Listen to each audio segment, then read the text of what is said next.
چوتھا پارہ آغاز سے۔ اعوذ باللہ من الشیطان الرجیم بسم اللہ الرحمن الرحیم لن تنالوا البر حتى تنفقوا مما تحبون وما تنفقوا من شيء فإن الله به علیم۔ لن تنالوا البر، تم ہرگز نیکی حاصل نہیں کر سکتے، کامل نیکی حاصل نہیں کر سکتے، حتیٰ تنفقوا، جب تک کہ تم خرچ نہ کرو، مما تحبون، اپنی پسندیدہ چیزوں میں سے،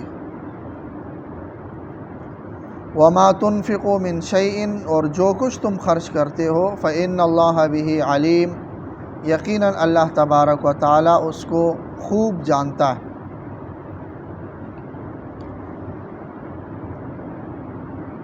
اسلام صرف چند عبادات کا نام نہیں ہے، یہ عبادات بھی بتاتا ہے، معاملات کے اصول بھی بتاتا ہے، سیاست کے اصول بھی بتاتا ہے، معاشرت اور اخلاق بھی بتاتا ہے، اور معاشرت میں پھر ہمدردی، خیرخواہی اور غمخواری، اس کا درس دیتا ہے۔ اسلامی معاشرے میں رہنے والے اور بسنے والے وہ معاشرت کے دیگر آداب کو بجا لانے کے ساتھ ساتھ یہ جذبہ بھی ان میں کوٹ کوٹ کر بھرا ہونا چاہیے کہ وہ ایک دوسرے کے خیرخواہ ہوں، ایک دوسرے کے ہمدرد ہوں، ایک دوسرے کے غمخوار ہو۔ ایسا نہ ہو کہ کوئی ضرورت مند ہے ان کے پڑوس میں، ان کے محلے میں، اور کوئی پریشان حال ہے، کسی پر غم کا پہاڑ ٹوٹا ہے، اور یہ اس سے بے خبر ہیں، یا اگر اس کو خبر بھی ہے تو اس کی خبرگیری کرنے کی کوئی اہمیت اس کے دل میں نہیں ہے اور کوئی جذبہ نہیں ہے۔ ایسا اسلامی معاشرہ نہیں ہونا چاہیے۔ ایسا نہ ہو کہ ایک گھر میں تو غم کا پہاڑ ٹوٹا ہو اور ساتھ والے گھر میں ڈھول بج رہے ہوں، ایسا نہیں۔ ایک ساتھ میں پڑوسی تو بھوکا ہو اور یہ خود اعلیٰ قسم کے کھانے کھا رہا ہو، یہ مسلمانوں کا طریقہ نہیں۔ نبی اکرم صلی اللہ علیہ وسلم نے فرمایا، لیس المؤمن، کہ وہ شخص مومن ہی نہیں ہے کہ جو خود تو پیٹ بھر کر کھا لے اور اس کا پڑوسی بھوکا ہو، وہ شخص مومن نہیں ہو سکتا۔ تو اس آیت میں بھی یہ بتایا گیا ہے کہ جو کامل نیکی ہے اس کے لیے اللہ تبارک و تعالیٰ کے راستے میں محبوب چیزوں کی قربانی سے دریغ نہ کرنا ہے۔ اگر اللہ تبارک و تعالیٰ کے مقابلے میں کوئی اور چیز آپ کو اتنی محبوب ہے کہ اللہ کے لیے اس کو آپ قربان نہیں کر سکتے، تو اس کا مطلب یہ ہے کہ اس چیز کو آپ نے بت بنایا ہوا ہے، اور اللہ تبارک و تعالیٰ ایسے بتوں کو پھر برداشت نہیں کرتا، چاہے وہ بت آپ کے اولاد ہوں، چاہے وہ بت آپ کے رشتہ دار ہوں، چاہے وہ بت آپ کا کاروبار ہو، چاہے وہ بت آپ کے مال و دولت ہو۔ تو یہ بت اللہ تبارک و تعالیٰ ان کو برداشت نہیں کرتا۔ اللہ تبارک و تعالیٰ یہ کہتے ہیں کہ تم کامل مسلمان اور کامل ایمان تمہارا تبھی ہوگا کہ جب تم اپنی محبوب چیزوں کو بھی اللہ تبارک و تعالیٰ کے مقابلے میں اور اللہ تبارک و تعالیٰ کے راستے میں قربان کرنے سے دریغ نہ کرو۔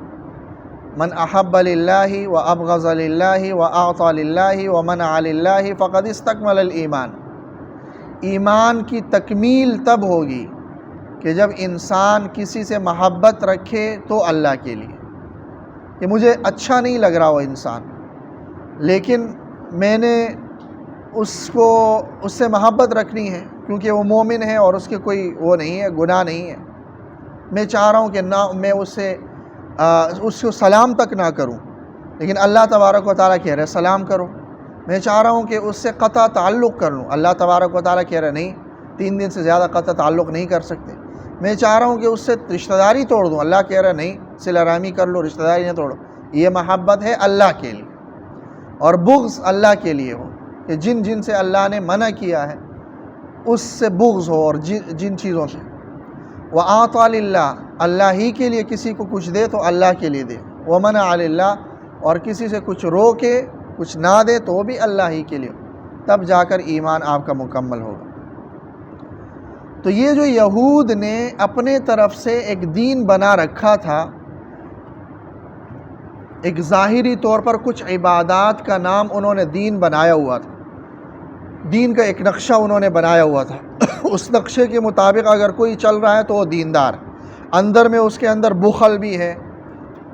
حرص بھی ہے، لالچ بھی ہے، خود غرضی بھی ہے، اس کو کوئی بھی گناہ انہوں نے قرار نہیں دیا تھا ان یہود کے علماء نے۔ جیسا کہ آج کل ہمارے معاشرے میں بھی کچھ لوگوں کا نظریہ یہ ہے کہ ایک بندہ ہے، اگرچہ داڑھی رکھنا یہ واجب ہے اور شریعت کا حکم ہے اور کار ثواب ہے، اور 5 وقت کی نماز پڑھنا یہ شریعت کی طرف سے فرض ہے، اگر نہیں پڑھتے ہو تو گنہگار ہوتے ہو، لیکن صرف یہ ظاہری عبادت کو ہی کامل شریعت تصور کر لینا اور یہ مان لینا کہ ہاں میں نے تو سر پر ٹوپی بھی رکھی ہوئی ہے، میں نے داڑھی بھی رکھ لی ہے، اور میرا لباس بھی جو نیک لوگوں کی طرف منسوب لباس ہے اس طرح کا لباس میں نے پہنا ہوا ہے، اور میرے پائنچے بھی ٹخنے سے اوپر ہیں، اور میں صف اول میں بھی بیٹھتا ہوں، لیکن میرے معاملات، میرا کاروبار وہ حرام کا ہے، اور میری کمائی وہ حرام کی ہے،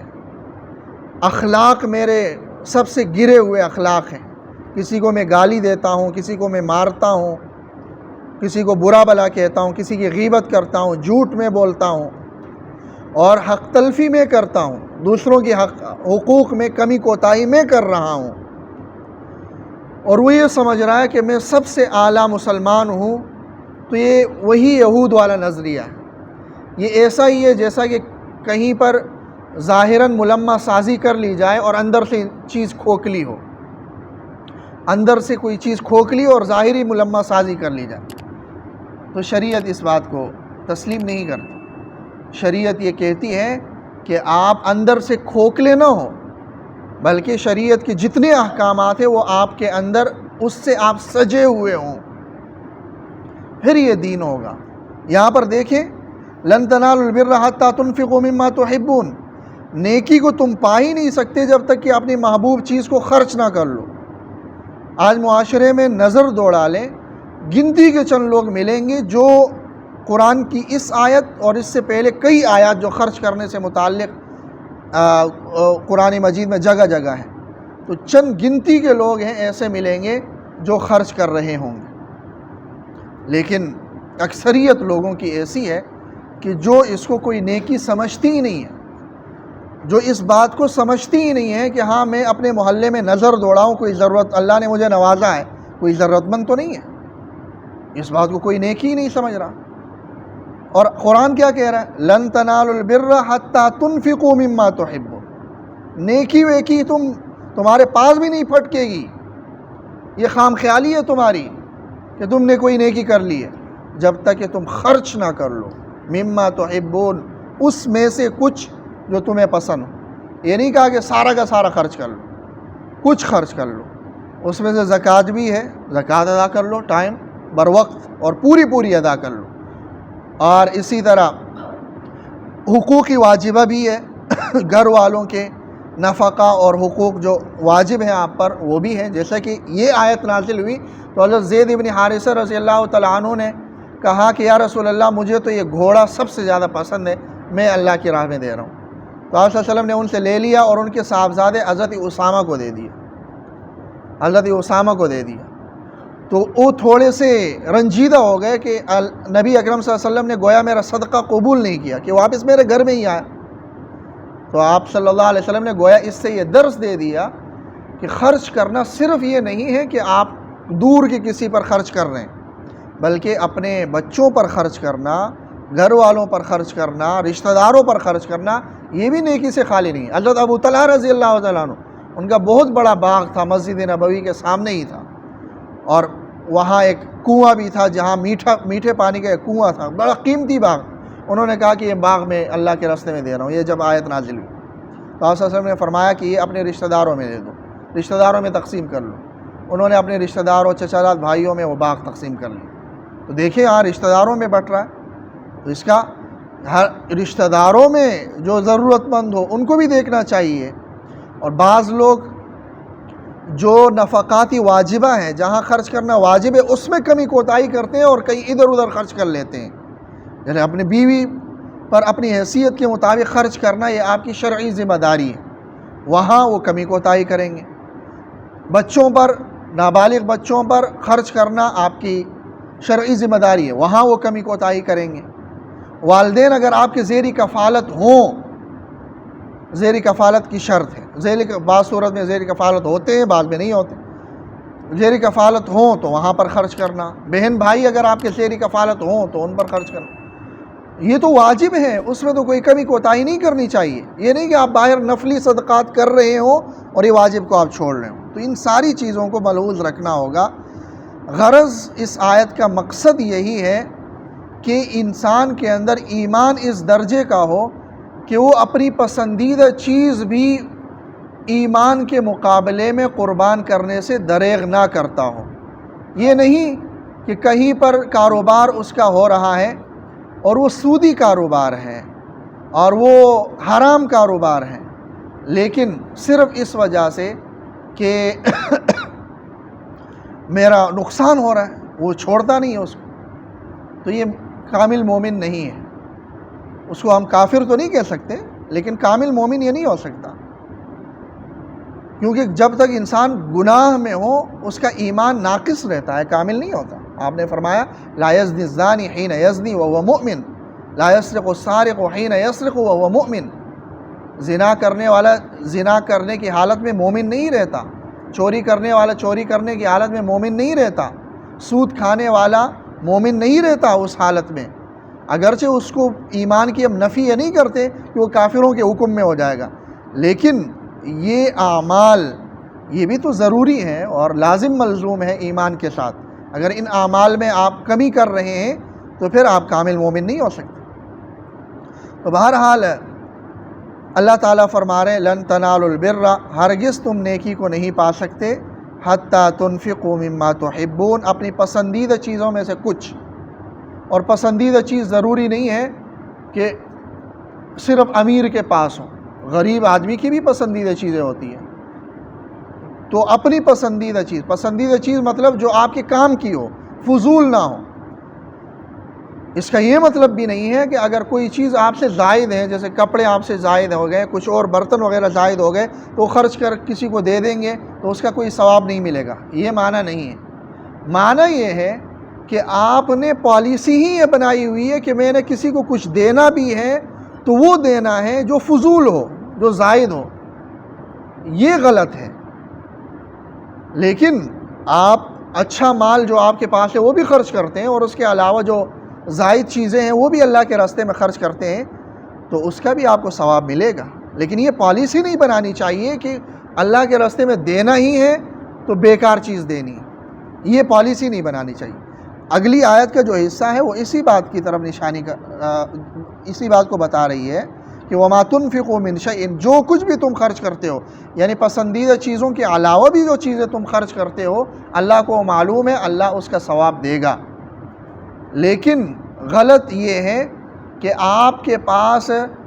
اچھی چیزیں بھی ہیں اور کچھ خراب چیزیں بھی ہیں، آپ چن چن کر اللہ کے راستے میں خراب چیز دے رہے ہیں. یہی آیت سورہ بقرہ میں بھی گزری تھی کہ یا ایھا الذین آمنوا انفقوا من طیبات ما کسبتم، اچھی چیزیں خرچ کر لو اللہ کے راستے میں. وَمِمَّا أَخْرَجْنَا لَكُم مِّنَ الْأَرْضِ، کہ اچھی چیزیں، ایسی چیزیں خرچ نہ کر لو کہ خود اگر کوئی تمہیں دے دے تو تم ناپسند کر لو اور وہ اللہ کے راستے میں خرچ کر رہے ہو۔ تو بہرحال دین کا ایک نظریہ ہے اور اس کامل نظریے کو سمجھ کر اس پر عمل پیرا ہونا یہ ضروری ہے، اور دین کے کسی ایک شاخ کو پکڑنا اور اسی کو کامل دین سمجھ لینا اور دوسرے احکامات کو سرے سے کوئی اہمیت ہی نہ دینا، اسی وجہ سے ہمارا معاشرہ بگاڑ کا شکار ہے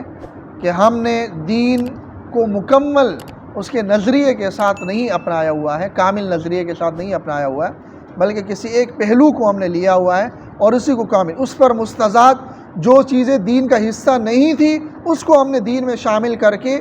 اس کو دین کا معیار بنا دیا ہے۔ کسی نے یہ کر لیا تو دیندار ہے، کسی نے یہ نہیں کیا تو یہ بہت غلط ہے۔ اسلام وہی ہے جو نبی اکرم صلی اللہ علیہ وسلم ہمیں دے گئے، جو قرآن کی صورت میں ہے اور احادیث نبویہ کی صورت میں ہے۔ اس قرآن سے، احادیث نبویہ سے جس چیز کا دین ہونا ثابت ہو، جس چیز کا ثواب ہونا ثابت ہو اور جس چیز کا گناہ ہونا ثابت ہو، وہی ثواب ہے، وہی دین ہے اور وہی گناہ ہے۔ اس سے ہٹ کر نہ کوئی ثواب ہے اور نہ کوئی گناہ ہے۔ اللہ تعالیٰ عمل کی توفیق۔